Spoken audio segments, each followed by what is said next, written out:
Commander Hannah Kim sat alone in her small prison cell aboard the massive Hegemony flagship. The metal walls felt cold against her back as she leaned against them, trying to think. 3 days had passed since the aliens had attacked her ship and killed everyone else. She was the only human left alive on the diplomatic mission that was supposed to bring Earth into the galactic hegemony. The room had only a simple bed and a toilet. The bright lights never turned off, making it hard for Hannah to know if it was day or night. 2 guards stood outside her door at all times. They were tall, blue-skinned aliens called the Korra, one of the 12 species that ruled the galaxy. Hannah touched the small metal device behind her ear. The aliens had not found it during their search. It was an Earth military neural interface designed to connect with computer systems. Most aliens did not know humans had this technology. They thought Earth was too primitive. When the guards brought food, Hannah had noticed a small panel near her cell door. It had blinking lights that matched patterns she recognized from her military training. She waited until the middle of the sleep cycle, when the ship was quietest, to test her theory. Hannah pressed her head against the wall near the panel and activated her neural interface. At first, nothing happened. Then she felt a slight buzz as the device connected with the ship's systems. Images and alien text flooded her mind. It worked, she whispered to herself, careful not to make any noise that would alert the guards. The hegemony systems were strange, but followed logical patterns. Hannah had been trained to understand alien technology. Slowly, she began to navigate through layers of information. She learned to translate the alien symbols by connecting them to images and emotions the system projected. What she found made her blood run cold. The galactic hegemony had never intended to welcome Earth. The diplomatic mission had been a trick. The 12 ruling species feared humans. They saw how quickly Earth had developed technology and were afraid of what humans might become in the future. Hannah found detailed plans for something called the Quarantine Protocol. The hegemony planned to surround Earth's solar system with thousands of automated defense platforms. These weapons would destroy any ship that tried to leave. Earth would become a prison for all humans, trapping them in their own solar system for centuries. The protocol was set to begin in exactly 72 hours. Once activated, there would be no way for Earth to fight back. The hegemony ships were too powerful, their weapons too advanced. "No," Hannah said, pulling away from the wall as tears formed in her eyes. "I can't let this happen." She thought about her family back on Earth, her parents in their small apartment in New Seoul, her younger brother who had just joined the Space Academy. None of them knew what was coming. Hannah connected to the system again, pushing deeper. She needed to find a weakness, anything that could help. The hegemony had existed for thousands of years. They controlled hundreds of star systems and had technology humans could barely understand. But as she explored their network, Hannah noticed something interesting. The hegemony species all thought in similar ways. Their minds were collective and hierarchical, following strict patterns. Their computer systems reflected this thinking. Human minds were different. Humans thought in ways that seemed random and chaotic to aliens. This had been why the hegemony feared them. But it might also be their weakness.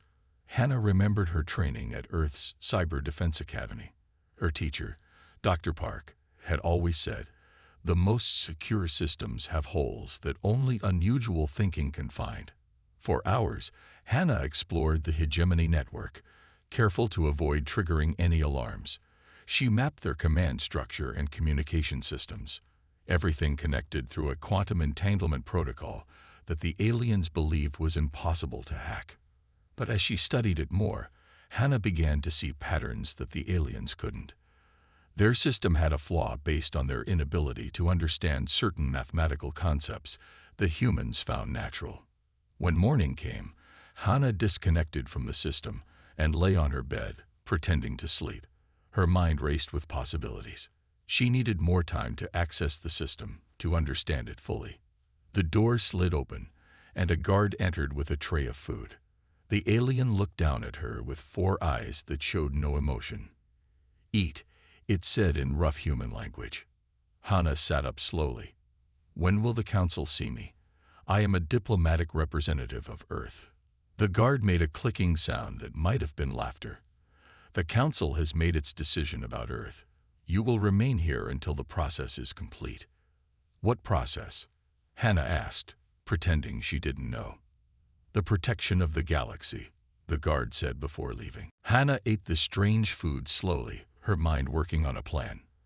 The neural interface could do more than just access information. If programmed correctly, it could send commands to the hegemony system. Over the next day, Hana carefully built her understanding of the quantum network. During guard changes, she would connect to the system for short periods, gathering more information. She began to create a mental map of the flagship and the entire hegemony fleet positioned around Earth. She also found something unexpected. Communication logs showing debates among the Hegemony Council. Not all aliens agreed with the quarantine plan. Some argued that humans should be given a chance, that their different way of thinking might even benefit the galaxy. But these voices were in the minority. On the second day, Hana realized what she needed to do. She couldn't stop the hegemony with force. Their ships and weapons were too powerful, but their network had a weakness that only a human mind could see. The quantum entanglement protocol that connected all hegemony ships had a mathematical flaw. It couldn't handle certain types of paradoxical information, the kind of thinking that humans excelled at but that alien minds struggled with. Hana began crafting a special code in her mind, using her neural interface to test small pieces against the system. She needed something that would create a cascading failure throughout the entire hegemony network. As the third day began, with only 24 hours left before the quarantine would activate, Hana finished her plan. She had one chance to save Earth, one opportunity to show the hegemony that humans were not to be feared, but respected. She lay on her bed, the completed code ready in her neural interface, waiting for the right moment to strike. Her heart beat fast with fear, but also with hope. One human against an entire galactic empire. It seemed impossible. But if there was one thing humans were good at, it was doing the impossible. The small prison cell was silent except for the soft hum of the ship's engines. Hana Kim sat cross-legged on her hard bed, eyes closed, appearing to meditate. The two blue-skinned Cora guards glanced at her occasionally through the clear door panel, but they had grown used to the human's strange habits. Behind her closed eyes, Hana was hard at work. Her neural interface connected her directly to the hegemony's network. In her mind, she visualized the alien system as a vast three-dimensional web, glowing with data pathways and connection points. It was beautiful and complex, the product of technologies thousands of years more advanced than Earth's. Let's see what makes you tick, Hana thought to herself as she carefully navigated through the system. She had to be careful. The hegemony had security measures that would detect any clumsy intrusion. Hana moved delicately through the network, disguising her presence as routine system checks. She had learned that timing was critical. Every 4 hours, the guard shift change, creating a 6-minute window when the surveillance on her cell weakened slightly. During one such window, Hana discovered something interesting, a reference to the Central Command Protocol. She followed this thread deeper into the system, finding her way to the core architecture that controlled the entire hegemony fleet. "There you are," she whispered under her breath. The door panel slid open suddenly. Hana quickly disconnected from the network and opened her eyes. "Human, stand for inspection," said a tall Cora guard. Hana stood obediently as they scanned her cell with a handheld device. She kept her face blank, hiding the excitement of her discovery. After they left, Hana waited an hour before reconnecting to the network. She needed to understand this command protocol better. What she found amazed her.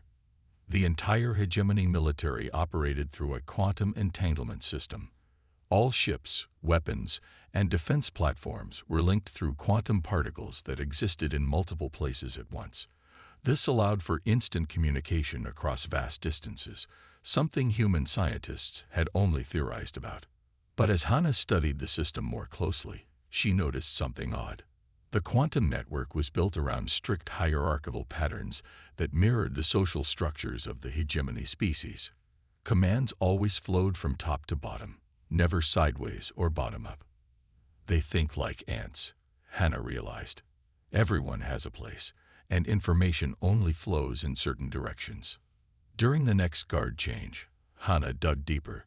She found technical documents explaining the quantum network's foundation. The aliens had built it using mathematical principles that rejected certain patterns as disordered or chaotic. Hannah smiled to herself. These were exactly the kinds of mathematics that humans excelled at: chaos theory, complexity analysis, and nonlinear dynamics. Earth scientists used these principles to understand weather patterns, population growth, and even human thought. The hegemony had dismissed these concepts as primitive superstition. They believed in perfect order and predictability. Their minds, evolved for collective thinking, couldn't grasp the beauty of chaos. That's their weakness, Hannah whispered. Over the next day, between careful observations of the guard patterns, Hannah began crafting her code. She couldn't write it down or type it on a device. She had to create it entirely in her mind using the neural interface.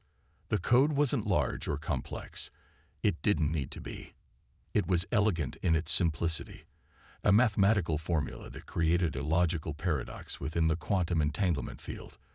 The formula was based on the Mandelbrot set, a fractal pattern that human mathematicians had studied for centuries, but that the hegemony had never fully understood. Creating the code was difficult. The neural interface wasn't designed for this kind of work, and maintaining her connection to the network while avoiding detection strained her mind. After several hours, Hannah developed a splitting headache. Her nose began to bleed slightly, and she quickly wiped it away before the guards could notice. Just a little longer, she told herself. The hardest part was testing small pieces of the code without triggering alarms.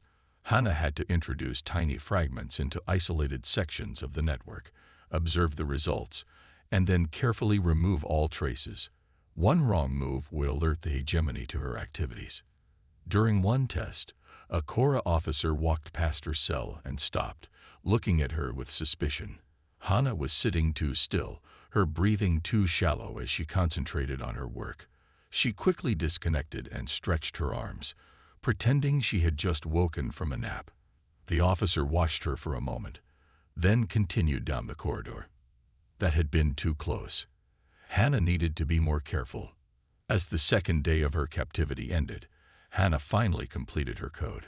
It was a small packet of data, no larger than a simple text message, but within it was a formula that would create a spreading wave of confusion throughout the quantum network. The genius of her attack was that it exploited the hierarchical nature of the hegemony mind. When faced with the paradox her code created, the system would ask for instructions from higher authorities. Those authorities, facing the same paradox, would also seek guidance from above. This would create a cascade of requests up the chain of command, eventually reaching the highest levels with no resolution possible. Check and mate, Hannah said quietly. But there was still a problem. To deploy her code effectively, she needed access to a main communication node. The connection point in her cell was too limited. She needed to get to a command terminal somewhere on the ship. Hannah lay back on her bed, thinking. The guard patterns were predictable. Every 4 hours, new guards arrived. The shift change created a brief window when attention was divided. If she could somehow get out of her cell during that time. She noticed something else. One of the evening guards always brought a data pad with him. He would sometimes check information on it while standing outside her cell. If she could get hold of that pad, even for a few seconds, it might provide the access she needed. That night, when the blue-skinned guard appeared with his data pad, Hannah watched carefully. He stood at his usual position, occasionally glancing at the screen. She needed a distraction. Hannah decided on a simple approach. She fell from her bed to the floor with a loud thud, then lay still. The guard looked up, alarmed. He called to her, but got no response. After a moment's hesitation, he placed his data pad on the small shelf near the door and entered her cell. As he bent down to check on her, Hannah's hand shot out and touched the control panel near the door. Through her neural interface, she sent a tiny fragment of her code into the pad he had left behind. The guard found nothing wrong with her. "Human tricks," he muttered as he left the cell. But it was too late. Her code fragment had created a backdoor in his data pad. Now, when he connected to the main system during his next report, her complete code would piggyback on that connection, ready to be deployed when the time was right. Hannah returned to her bed, heart racing but face calm. The hidden vulnerability she had discovered would be the hegemony's downfall. They had never imagined that their perfect, ordered system could be defeated by what they considered primitive human thinking. All she needed now was the perfect moment to strike.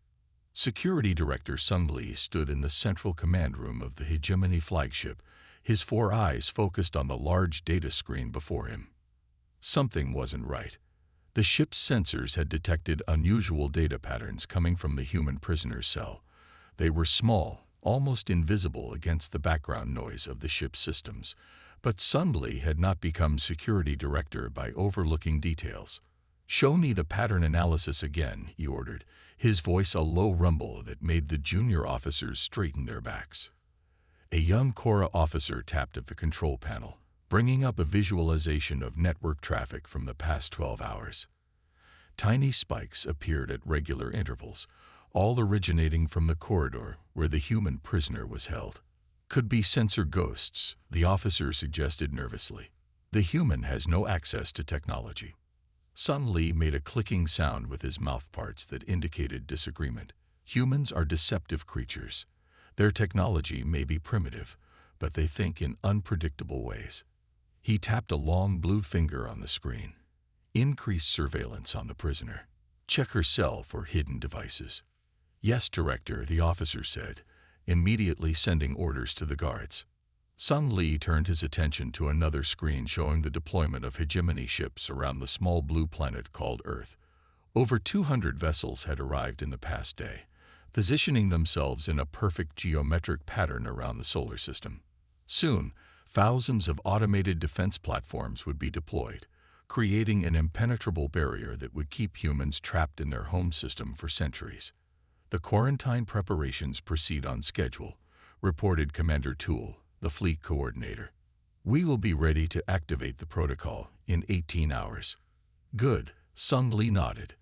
"The Council grows impatient. They want this human problem contained quickly." He didn't share his concerns about the strange data patterns with Commander Toole. It was probably nothing. Still, something about this human prisoner bothered him. During her capture, she had been too calm, as if she had expected it. That wasn't normal human behavior. "I will personally interrogate the prisoner," Sung Lee decided. Perhaps she knows more than she has revealed. On Earth, in the underground bunker of the Global Defense Initiative, Dr. Jin Park stared at his monitoring equipment with growing concern. The old scientist pushed his glasses up his nose and ran a hand through his gray hair. "It doesn't make sense," he muttered to himself. "These readings can't be right."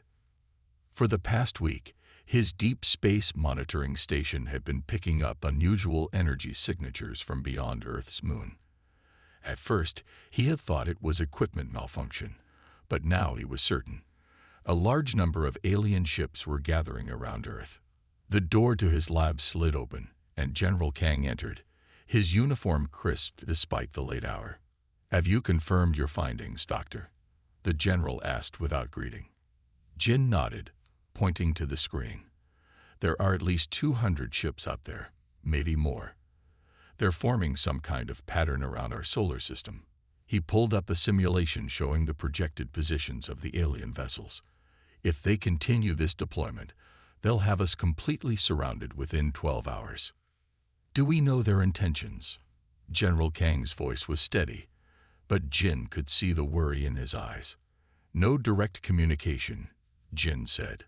"But these energy readings suggest they're preparing to deploy something big." He hesitated. "Sir, I think this might be related to our diplomatic mission. We haven't heard from Commander Kim's team in over 3 days." General Kang's face darkened. "I feared as much. The galactic hegemony never intended to welcome us as equals. He turned to the communication panel and pressed a button. This is General Kang. Implement Defense Protocol 7. I want all available ships mobilized immediately. And get me the president. Jin watched as the bunker erupted into activity. Alarms sounded throughout the facility as military personnel rushed to their stations. He knew Earth's defenses were limited. Their most advanced ships were no match for hegemony technology. If these aliens intended war, humanity stood little chance. What about Commander Kim? Jin asked quietly. He had been Hannah's teacher at the academy, had seen her potential from the beginning. If she's still alive, she's on her own. General Kang said grimly. Our priority now is protecting Earth. Jin turned back to his instruments, fingers flying over the controls as he tried to gather more data. If Hannah was still alive, she would be trying to help Earth somehow. He knew his former student too well to think otherwise. Come on, Hannah, he whispered. Show me you're still fighting. Back on the hegemony flagship, Hannah sat very still on her cell floor, eyes closed in apparent meditation.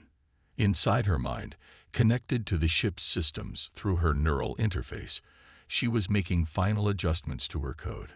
The guard's data pad had given her the access she needed.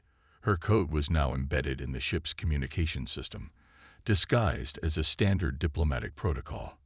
When activated, it would spread throughout the hegemony network, creating the cascading paradox that would disable their systems. The timing had to be perfect. She had learned that the hegemony fleet synchronized all their systems once every cycle, just before major operations. The quarantine protocol would trigger such a synchronization. That would be her moment to strike. Hannah was so focused on her work that she almost missed the sound of approaching footsteps. These weren't the heavy steps of the regular guards. Someone new was coming. She quickly disconnected from the network and opened her eyes just as the cell doors slid open. A tall Korra with elaborate markings on his blue skin entered, flanked by 4 guards. From his insignia, Hannah recognized him as a high-ranking security officer. Commander Hannah Kim, he said in perfect human English. I am Security Director Sung Lee. I believe you and I need to have a conversation about some unusual activities originating from this cell. Hannah kept her face neutral, though her heart raced. I don't know what you mean, Director. I've been sitting in this cell since your people killed my crew. Sung Lee made a gesture, and 2 guards entered with scanning equipment. They began examining every inch of the small cell. Humans are known for their deception, Sung Lee said, his 4 eyes fixed on Hannah's face. Our systems have detected unauthorized access attempts from this location. Hannah shrugged. Your systems must be malfunctioning. As you can see, I have no technology. The guards completed their scan, looking confused. Nothing, Director. No devices detected. Sung Lee's eyes narrowed. Extend the scan. Check the prisoner herself. Hannah remained calm as they ran the scanner over her body. The neural interface was designed to be undetectable to standard scans. Still, if they used more advanced methods. One of the guards paused at her head, frowning at the scanner. There's a slight anomaly behind her right ear, Director. Very faint. Could be biological. Sung Lee moved closer, studying Hannah with intense scrutiny. Humans have been experimenting with neural technology.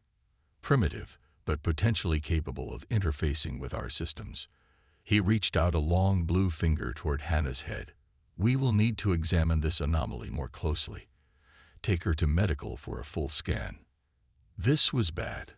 If they discovered the neural interface, her entire plan would fail. Earth would be quarantined, humanity trapped for centuries. Just then, alarms blared throughout the ship. Sung Lee turned away, touching his communication device. Director, we're detecting multiple launches from Earth's surface, reported a voice. Human vessels are moving to intercept our deployment ships. Sung Lee hissed in annoyance. They've noticed our presence. He turned to the guards. Secure the prisoner. I will deal with her after we handle this human provocation. As they left her cell, Hannah felt a mix of relief and worry. Earth was fighting back, But their ships were no match for the hegemony fleet. They were only buying her time, and many would die in the process. She needed to act now, before it was too late. Through her neural interface, Hannah reached out to the ship's system one more time. Her code was ready. All she needed was the fleet synchronization that would come with the quarantine activation order. And that order would come very soon, now that Earth had shown resistance. The hegemony would want to lock Earth's solar system down immediately. Hannah prepared her attack, disguised as a diplomatic request for communication. When the time came, she would be ready to show the mighty hegemony that they had severely underestimated humanity. The great council chamber of the hegemony flagship glowed with soft blue light. 12 tall chairs arranged in a circle held the representatives of the 12 most powerful species in the galaxy. They wore formal robes decorated with symbols of their high rank. Behind them stood military officers and advisors, all watching the large display in the center of the room.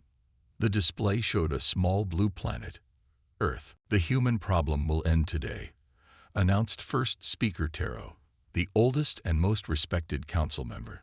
His skin shimmered with a golden glow as he stood to address the gathering. "For too long, we have debated what to do about this unpredictable species. Their minds work in dangerous ways.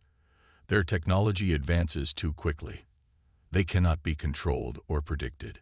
The other council members nodded in agreement, all except for Representative Jun, from the youngest species in the hegemony. She had argued for giving humans a chance to join the galactic community. "Is quarantine truly necessary?" Jun asked quietly. "Humans have shown great potential. Their different way of thinking might benefit us all." First Speaker Taro shook his head firmly. "The decision is made. The quarantine will protect both humans and the galaxy.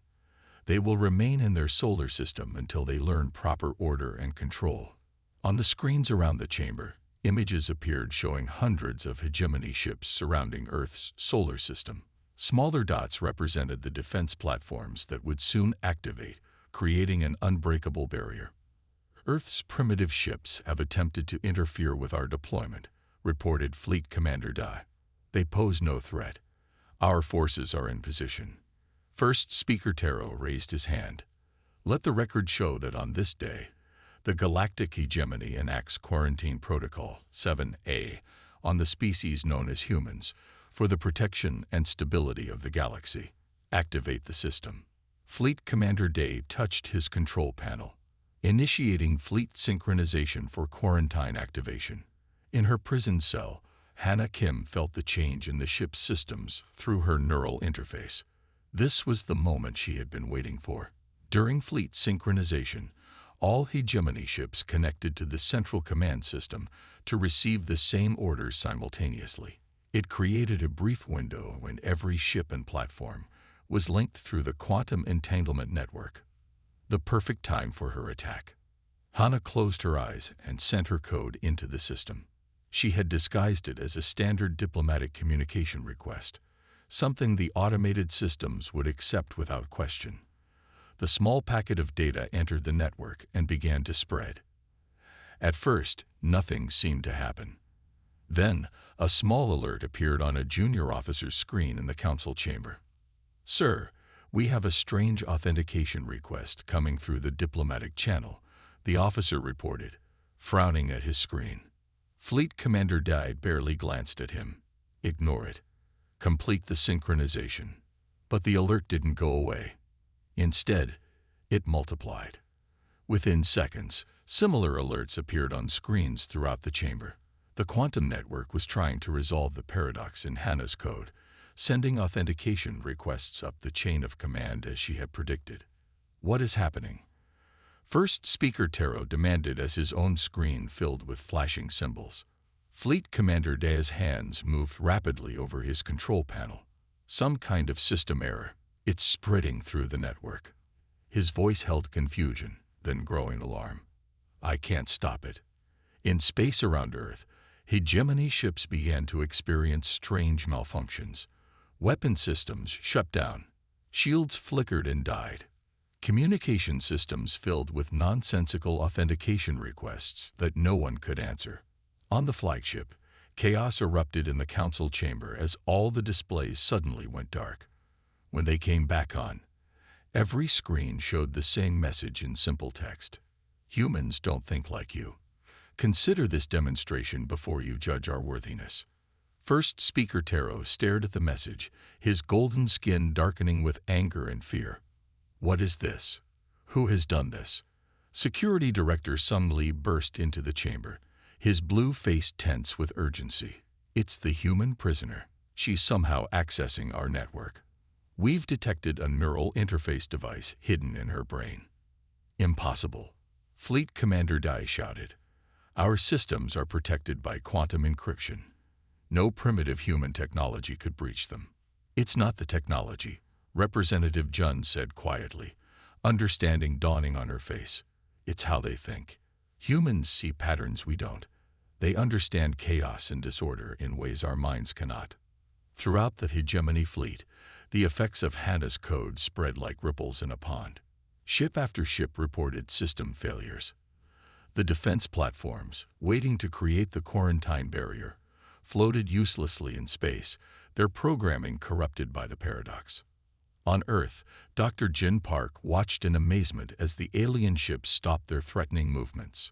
His monitoring equipment showed massive energy fluctuations across the hegemony fleet. General Kang, he called excitedly. Something's happening to the alien ships. Their power systems are fluctuating. Weapons and shields appear to be offline. General Kang rushed to his side, watching the displays with disbelief. What could cause their entire fleet to malfunction at once? Jin smiled slowly as a message appeared on his communication screen. The same message now showing on every hegemony display. Humans don't think like you. Consider this demonstration before you judge our worthiness. Hannah, he whispered. She found a way. Back on the flagship, guards dragged Hannah from her cell to the council chamber. Despite rough handling, she walked with her head high, face calm. She had done what seemed impossible, disabled the most powerful fleet in the galaxy with a single packet of code. The council members stared at her with a mixture of fear, anger, and, from some, grudging respect. How did you do this? First Speaker Taro demanded. How did one human defeat our entire network? Hannah looked around the room at the confused and angry faces. Your quantum network is beautiful and complex, but it has a flaw. You built it to think like you do, in perfect order and hierarchy. But the universe isn't perfectly ordered. It's also chaotic and unpredictable. She pointed to the screen still showing her message. My code created a mathematical paradox, a question your system couldn't answer because it doesn't understand chaos theory. When it couldn't resolve the paradox, it asked higher authorities, creating a feedback loop that spread through your entire fleet. Representative Jun leaned forward. And you could see this vulnerability where we could not. Hannah nodded. Humans evolved differently than your species. We had to understand both order and chaos to survive. We see patterns in randomness that you dismiss as meaningless. The council chamber grew quiet as the implications became clear. The mighty hegemony, rulers of hundreds of star systems, had been brought to a standstill by one human using their own systems against them. First Speaker Taro's voice, when he finally spoke, was subdued. The quarantine protocol is suspended. The council will reconsider its position on humans. Hannah smiled slightly. That would be wise. Humanity doesn't want to fight the hegemony. We want to join the galactic community and share our unique perspective. We have much to learn from you, but perhaps you have something to learn from us as well. Across the galaxy, news of what happened spread quickly. The human who had defeated the hegemony fleet with a single attack had forever changed how the galaxy viewed this young species from a small blue planet called Earth. The Grand Hall of the new Galactic Confederation shimmered with light from 1,000 stars. The curved ceiling showed the real-time positions of member worlds, with Earth, a small blue dot, now glowing just as brightly as the others. 3 months had passed since the day Hannah Kim had changed the galaxy forever. Hannah stood before the circular table where representatives from all species sat as equals. Gone was the old hegemony system where 12 species ruled over others. In its place, a true confederation had formed, where each world had a voice. Hannah wore a simple blue uniform with Earth's new symbol, a spiral representing both order and chaos intertwined. She felt strange standing here now, remembered as the human who had brought the mighty hegemony to its knees with a single packet of code. First speaker Jun, once a junior representative, and now the leader of the Confederation, rose from her seat. Her silvery skin caught the light as she addressed the gathering. Today we welcome Commander Hannah Kim as Earth's first official galactic ambassador, Jun announced. Her actions 3 months ago revealed not just flaws in our systems, but flaws in our thinking. We had become trapped in our own patterns, unable to see beyond our shared limitations. The representatives nodded in agreement. Even former First Speaker Taro, now sitting as an equal among others, gave a respectful bow of his golden head toward Hannah. The human attack, or perhaps we should call it a demonstration, showed us that different ways of thinking are not threats to be feared, but strengths to be valued, Jun continued. Each species sees the universe through a different lens. Together, our vision is stronger. Hannah stepped forward to speak. She had practiced this moment many times, knowing her words would be broadcast to billions of beings across thousands of worlds. 3 months ago, I acted to protect my homeworld, she said, her voice clear and steady. I did not expect to change the galaxy. I only knew that humans think differently than the hegemony species. We see patterns in chaos. We find order in randomness. Where you saw unpredictability in human behavior, we saw creativity and adaptation. She gestured to the displays showing the new galactic security systems. Now our differences have made us all stronger. The new network protocols combine the structured thinking of the former hegemony species with the chaos-adaptive patterns of human cognition. No single perspective dominates. No single blind spot threatens the whole. Around the room, technical officers from different species nodded with appreciation. After Hannah's attack had revealed the critical flaw in the quantum network, engineers from all worlds had worked together to create something new. The system now incorporated multiple thinking patterns, the hierarchical structure of the hegemony species balanced by the lateral chaos-adaptive thinking of humans. Security Director Sung Lee, who had once seen Hannah as a threat, now served as head of the Joint Security Council. He rose to explain the new protocols. Each ship and station now runs parallel systems that approach problems from different cognitive frameworks, he explained. When the primary system encounters a paradox or unknown pattern, instead of failing, it consults systems based on different thought models. The result is far more robust than anything we had before. Hannah remembered the day when Sung Lee had come to her cell after her attack, not with anger but with curiosity. How did you see what none of us could see? He had asked. That question had started the long process of understanding between their species. Dr. Jin Park had arrived from Earth 2 months ago with a team of human scientists and engineers. Now he stood beside representatives from 11 other worlds, explaining how they had created the new cognitive diversity protocol that protected the galaxy's networks. The mathematics of chaos that humans understand so well reveals patterns in what looks like randomness, Jin explained. But we needed the hegemony's perfect quantum structures to implement these patterns effectively. Neither approach was complete on its own. As the technical presentations continued, Hannah found herself thinking about how much had changed. The quarantine that would have imprisoned humanity had instead led to humanity's rapid acceptance into the galactic community. Earth ships now traveled freely between stars, and alien vessels visited Earth regularly, exchanging knowledge and culture. When the formal speeches ended, Hannah mingled with representatives from across the galaxy. Many approached her with questions about human thinking. Is it true that humans deliberately introduce random elements into your decision processes? Asked a representative from a hive mind species. Hannah smiled. We call it thinking outside the box. Sometimes the best solutions come from unexpected directions. Later, Hannah found herself standing beside former First Speaker Taro. The old leader had initially resisted the changes, but had eventually become one of the strongest supporters of the new system. "We feared your unpredictability," Taro said quietly.